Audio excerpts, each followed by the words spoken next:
Good afternoon, everybody. It's John Fernal again. This is my Media Monday video for the week. I'm actually recording it on Saturday, October 18th, just because it's on the top of my head, and I thought I'd do it now. Beautiful day here, last of our 20-degree days apparently, and then our real fall will set in. Today I'm going to talk about statistics a little bit, try to make it briefer than the last couple of videos. And it's on the top of my head for a couple of reasons.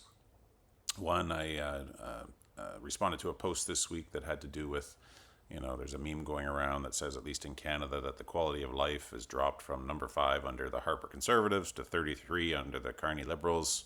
Of course, I had to do a little reading, and I discovered that, there really are a number of different quality of life indexes, and they all show something different, although the majority of them, including the ones that most people refer to, show that Canada actually, if we've slipped, it's only really been one spot from 4 to 5.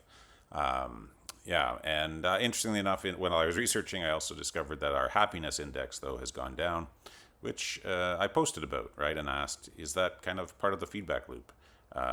People who post negative things, even though they may not be experiencing them themselves, but they're reading about them on social media and sharing them, makes me wonder if they're actually having a negative effect on their own happiness. And of course, the less happy they feel, the more negative stuff they post. Anyway, that wasn't the real point of today. One of the responses to that was a friend who said to me, well, what we really need to trust are the statistics. The numbers don't lie. And I think there's truth to that, although I did say to him, well, we have to be careful that, we understand how the statistics are put together, how they're shown. We know that they do tricky things with graphs sometimes to make it look more, the change bigger than it actually was. Anyway, so that was the first connection to statistics. The second was just a few minutes ago. This morning I posted a thing about how I really believe it's our responsibility to challenge authority and to question authority, something that I always, when I was teaching, encouraged my students to do. If you don't know why we're doing something, you have the right to ask, and if I can't explain it, then perhaps the truth is that we shouldn't actually be doing it.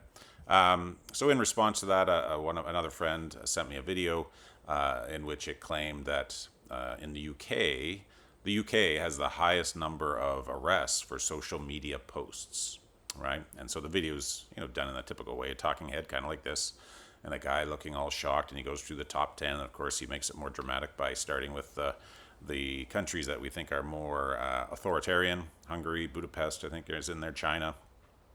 But they're all, somewhere from about 80 arrests to 400. And then, of course, the big payoff is in UK, where they had 12,300 and some odd arrests. So immediately, of course, my sensors kind of go off about, oh, I don't know, let's see, see what I can find about this. So I searched it, and of course, it's quite interesting. The majority of the posts seem to confirm it, or at least they're articles about this story.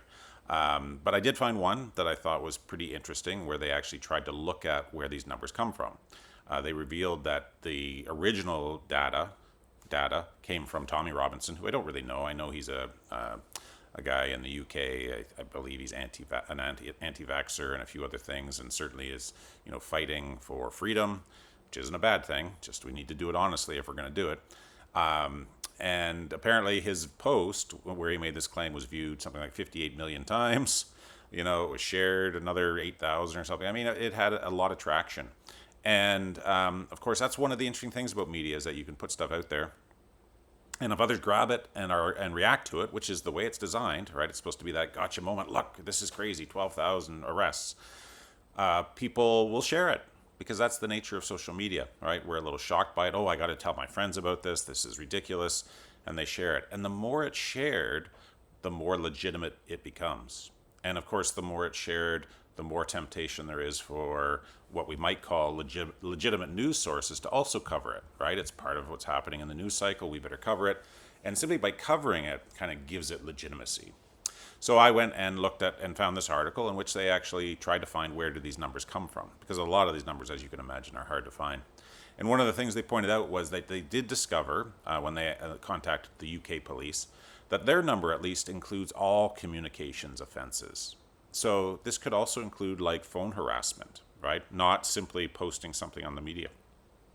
And my guess is, in social media, my guess is, I don't know, there aren't the actual numbers there, that probably the majority of them are for offenses like that.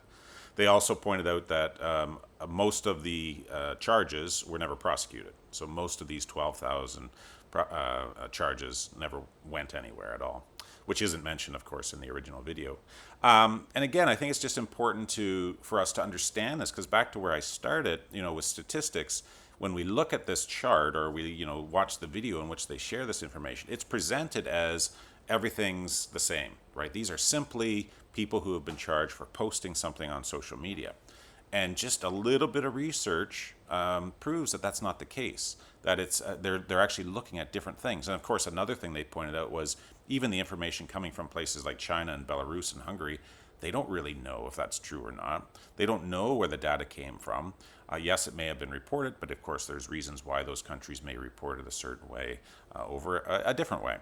Anyway, that's all I really wanted to talk about today, is that always, always, always read a little bit more, right? Don't, we are so into reaction now, and quick reaction and speed and, doing all this stuff, that often the truth kind of gets left behind. And again, I'm not saying it's a conspiracy. I'm not trying to suggest that there, although I do believe there are people out there who of course like to see it spread for a couple of reasons. One, it makes them money, right?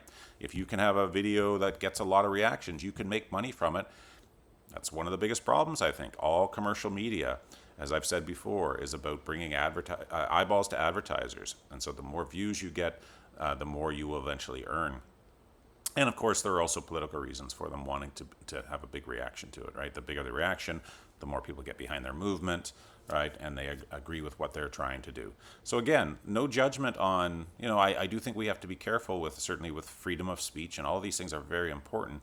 We just need to be open and honest in our dialogue about it, or else we're just going to end up in the exact same place. All right. Hope you're having a great Monday. We'll see you again soon.